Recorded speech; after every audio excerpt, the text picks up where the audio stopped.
Ni inkuru ibabaje, ni inkuru iteye agahinda. Ibyo Perezida Evariste Ndayishimiye ari gukorera abana b'u Burundi birateye ubwoba. Ndabaramukije abandi ndabahaye mwiriwe bivanye naho muherereye. Niteka n'umunezero ntangere byo gusubira kubana namwe mwibanywanyi mukurikira imbonesha kure yacu ari no yanyu Shiramatsiko TV. Ni imbonesha kure imwe rudende dushikiriza inkuru n'ibiganiro utaronka ahandi.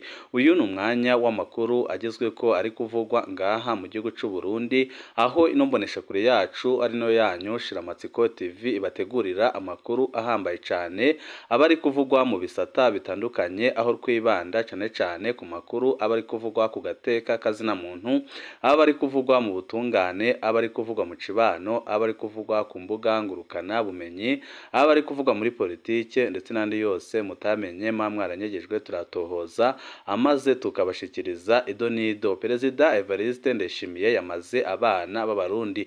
Hari amakuru ahambaye cyane yerekana ko Perezida Evariste Ndayishimiye igihe ataba Abarundi b'intwari bahaguruka ngo bamuhagarike amaze mufate mufunge, ibara rishobora kugumya kugwa mu gihugu cy'u Burundi, aho benshi bavuga ko Perezida Evariste Ndayishimiye agejeje igihugu ahatemba, kandi akaba ari n'amakuru avuga ko Perezida Evariste Ndayishimiye abandanije gukora amabi menshi atandukanye ku butaka bw'u Burundi, aho ari gukora ibishoboka byose kugira ngo ahungishe amafaranga menshi cyane, aho ari kwiba amadolari amaze akayahungisha akajyana hanze y'igihugu, ariko byose bikaba biri mu ntumbero yo gutoroka igihugu, kuko amaze kubona neza ko uburyo ki amaze guhemukira igihugu cy'u Burundi Abarundi batazigera bamwihanganira, kuko Abarundi bo mu moko yose ishavu ryaduze, barafise ibibazo bikomeye cyane bariko baraterwa n'ubutegetsi bubi, ubutegetsi burongowe na Perezida Evariste Ndayishimiye. Akaba ariyo mpamvu Perezida Evariste Ndayishimiye nawe abona ko ibyo yakoreye Abarundi birengeye, akaba ariyo mpamvu ari guhungisha bamwe bo mu miryango ye ndetse n'amafaranga menshi cyane akaba yamaze kugera ku makonte ari hanze y'igihugu cy'u Burundi, aho Perezida Evariste Ndayishimiye ariko aritegurira guhunga umwanya n'umwanya kubera amabi menshi amaze gukorera Abarundi. Ni amakuru ahambaye twabateguriye, aho tuza no kubabwira ku ntahe y'umwe mu bagendanye n'umwe waguye ku rugamba muri Kongo, ibiriko birerekana agahinda n'ishavu biri mu mitima y'Abarundi. Akaba ariyo mpamvu Perezida Evariste Ndayishimiye ashaka gutoroka igihugu agahunga, akaba yaramaze no guhungisha bamwe bo mu muryango wiwe. Byose nyine twabateguriye tugiye kubashikiriza mu idonido rya makuru. Ico busabwa nta cindi, niba ukunda amakuru n'ibiganiro ducisha kuri nombonesha kure byonda kuri sabone canke subscribe kugira ngo ko dushizeho amakuru n'ibiganiro ujye uwa mbere mu gushikirwa nabyo. Mbere yuko tubabwira ihunga rya Perezida Evariste Ndayishimiye, aho ari guhunza amafaranga menshi ndetse na bamwe bo mu muryango we bakaba batanguye guhunga, tubanze tubabwire kuri no ntahe ihambaye cyane y'umwe mu bagendanye n'umusoda waguye muri Kongo, ibyerekana nyine agahinda umubabaro biri mu mitima y'Abarundi. Ruhuka amahoro umuvukanyi Caporal Chef Prokaripe Nzisabira. Ubutumwa twaburungikiwe n'umwe mu basirikare bagendanye n'umuhisi Caporal Chef Prokaripe Nzisabira, umusirikare w'u Burundi aherutse guhitanwa n'intambara muri Kongo kwa 28 ukwezi kwa mbere 2024. Ndabaramukije. Narabonye inkuru y'incamugongo mwaduhaye ivuga ku basoda bacu baherutse kugwa muri Kongo. Muri bo nabonyemwo umuvandimwe wanje Caporal Chef Prokaripe Nzisabira. Waratubwiye ko nibiziga bitashoboye kuboneka.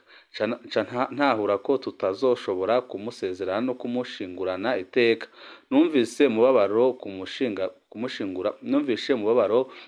numva ishavu riranize, mpita ntekereza ibihe bitandukanye twacanyemo. Waratubwiye ko nibiziga bitashoboye kuboneka. Ntahura ko tutazoshobora kumusezera no kumushingurana iteka. Numvise umubabaro kubona atawuzovuga ngo haryamye intwari Caporal Chef Prokaripe Nzisabira.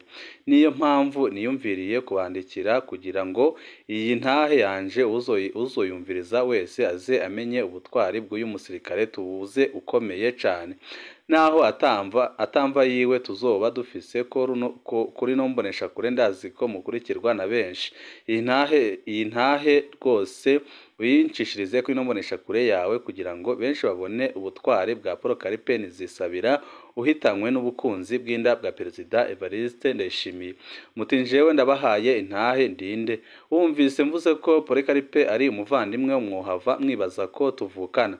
Porekaripe twahuriye mu gisirikare cy'u Burundi yaje ava muri feneri muri 2009 njewe nari nsanzwe mu gisirikare naje mva mu cyacera bita Fabu incabwenge yarenganijwe bikomeye cyane. Porekaripe Nzisabira yavutse mu mwaka w'1944 ku mutumba wa Muboza muri komine Kanyosha mu ntara ya Bujumbura bita Rirare. Amashuri yiwe mato n'amakuru yayize mu Buhonga, arangije igisata c'indimi ajya kwiga mu yandi mashuri yaciye aja muri kaminuza y'u Burundi yiga icongereza. Kuva mu gisata ca kabiri c'amashuri yisumbuye Porekaripe Nzisabira yari mu muhari w'urwaruka rwa Perepihutu bita JPH no muri kaminuza yari mu uwo muhari JPH. Mu myaka za 2004 2005 yarabona ko urwaruka rwa JPH rutorohewe aca afata ingingo yo kwinjira mu gisirikare ca Perepihutu. Yavuye muri kaminuza ahejeje umwaka wa kabiri. Muri feneri yaraduze amapeti kugeza kuri kapiteni, ariko hageze guhagarika intambara yinjiye mu gisirikare cy'u Burundi muri 2009 ari kaporari chef. Mu gisirikare Porekaripe Nzisabira yari azwi nk'icabwenge kandi akanya kose yaguma ariko ariga. Mu mwanya wa mbere yakoreye mu biro bikuru by'igisirikare mu gisata bita G1 kijejwe gukurikirana amadosiye y'abasoda. Yari umukarani sekretari muri ico gisata. Mu nyuma yararungiswe muri Somalia aho ayakora cyane akazi ko gusigurira indimi kubera ari we yari yumva neza icongereza. Porekaripe yafasha abategetsi b'igisoda kuvugana n'abava mu bihindi bihugu be n'abategetsi ba Somalia. Muri Somalia twari kumwe twese yaradutangaza ingene aciye ubwenge. Tuvuye muri Somalia Porekaripe yarungiswe mu ikambi y'Imwaro mu gisata cyo kwigisha abasirikare bashasha. Wenyine yari yarize ubutabazi bw'abasirikare bakomeretse ku rugamba. Mu kibazo kijanye n'izo nyigisho yaronse amanota 99%. Urabye ubwa Porekaripe Nzisabira byari ubitangaje kumubona ari kaporari chef yize kaminuza agatwarwa n'intwazangabo zize igice ca mbere c'amashuri yisumbuye. Ariko murazi akarenganyo kakorerwa abavuye muri feneri mu gisirikare cy'u Burundi. Ni benshi baminuje ariko usanga ari ba kaporari chef. Ndibuka ko mwigeze kuvuga umudogiteri mu gipolisi afise peti rya kaporari chef nyine kubera yavuye muri feneri. Birababaje ariko bimeze gutyo nta kundi kandi nta nicyo twabihinduraho kuko abadede niko bakora. Porekaripe Nzisabira yavuga indimi 12. Ndibaza ko dufise abarundi bake cyane nkabo. Ibyo byose ntibyamubuza kuba umuntu aciye bugufi kandi wiyorosha kandi ufasha abantu bose atarobanuye. Tumubajije impamvu yaguma mu gisoda kandi hanze yaco yari kuronka ubuzi bwiza, Porekaripe yatwishura ngo mu Burundi nta mutekano w'umufeneri uriho. We yabona ko akingiwe ari mu gisoda kurusha hamwe yoja mu buzima busanzwe. Umusoda yanka amanyanga ku rugero rwo hejuru cyane. Kaporari chef Porekaripe Nzisabira yari umuntu yubaha Imana. Kubw'iryo yagwanya rwose ikintu c'akarenganyo. Aho yari mu ikambi Imwaro yarabona ingene ubutwara kampanye na Drekapo biba ibigenewe abari mu myemenyerezo yo kwinjira gisoda. Porekaripe byaramunaniye kubyihanganira. Abo bamaze kubona ko abagora nibo bakoze bishoboka byose ngo ajanwe muri Kongo bamwikureho. None inkuru yiwe ije ari incamugongo kuri twese. Perezida Evariste Ndayishimiye nawe amaraso yiwe amugiye ku mutwe. Muvandimwe Porekaripe ni agasaga kandi wihangane aho uri hose. Sinzibagira amajambo ya nyuma twaganiriye imbere yuko babaka amatelefoni. Hari kuwa 17 ukwezi kwa mbere 2024. Warambwiye uti sinzi ko hano tuzohava ndabona twaraguzwe bikomeye cyane.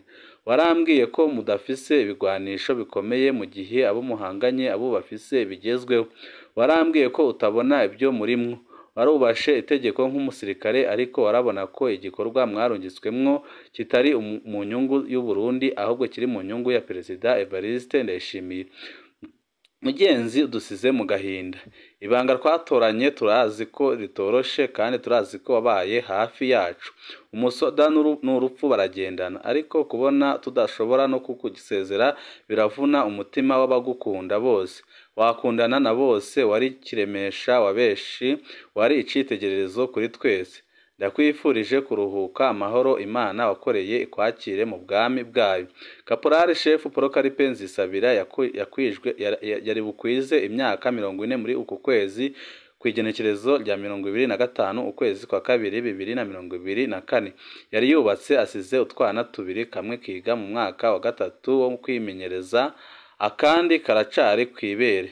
Ese rugira byose yaguma hafi y'abo bana na Paul Karipe yakoreye ku rugero rwo hejuru. Ibi bintu birateye ubwoba kandi biranababaje, biriko biratera agahinda abarundi batari bake. Akaba ariyo mpamvu Perezida Evariste Ndayishimiye amaze kubona ingene yahemukiye Uburundi n'abarundi, akaba ariko arahungisha amafaranga na bamwe mu muryango wiwe, bose bakaba ariko barahunga igihugu, aho Perezida Evariste Ndayishimiye nawe ashobora guhunga umwanya n'umwanya, dore ko hari n'amakuru ahambaye cyane ari kuva mu masoko akomeye cyane yegereye abo mu mugambwe uri ku butegetsi, avuga ko umwanya n'umwanya Perezida Evariste Ndayishimiye agomba gufatwa agapfungwa, kuko ibyo ariko arakorera abana b'u Burundi birateye ubwoba kandi birababaje. Kandi umwanya n'umwanya abarundi ntago batinda kugaragaza ishavu, igihe cyose barashobora kumwishuza ibyo ariko arabakorera, aho amaze gusenya burundu igisoda cy'u Burundi, kandi akaba ari nako arakora ibikorwa bibaje biteye ubwoba, ariko nawe akaba abizi neza ko ari guhemukira abarundi. Akaba ariyo mpamvu ari gukora ibishoboka byose kugira ngo ahungishe umuryango wiwe, ariko akaba ari ibintu bitazamugwa amahoro, kuko abarundi baravuga ko atazigera abava mu nzara, kuko aramaze guhemukira imiryango itari mikeya, aho benshi basigaye ari imfubyi, abandi abapfakazi, abandi bakababuze abahungu babo. Ibiriko birashavuza bikanacamo kabiri imitima y'abarundi. Akaba ariyo mpamvu Perezida Evariste Ndayishimiye ibi byose yakoreye abarundi agomba kubyishura. Banywanyi bacu, ni ngaha duce dusozerera amakuru twari twabateguriye. Mu kandi kanya hari andi makuru amaze kudushikira nayo adahumuriza ku butegetsi bwa Perezida Evariste Ndayishimiye, nayo nyine turaza kubashikiriza mu makuru yacu. Hanyuma wowe ubusabwa nta cini ni ukanda kuri sabone, kugira ngo ko dushizeho amakuru n'ibiganiro bene nk'ibi ujye uba uwa mbere mu gushikirwa nabyo. Ibihe byiza nibyo ndabipfurije banywanyi bacu.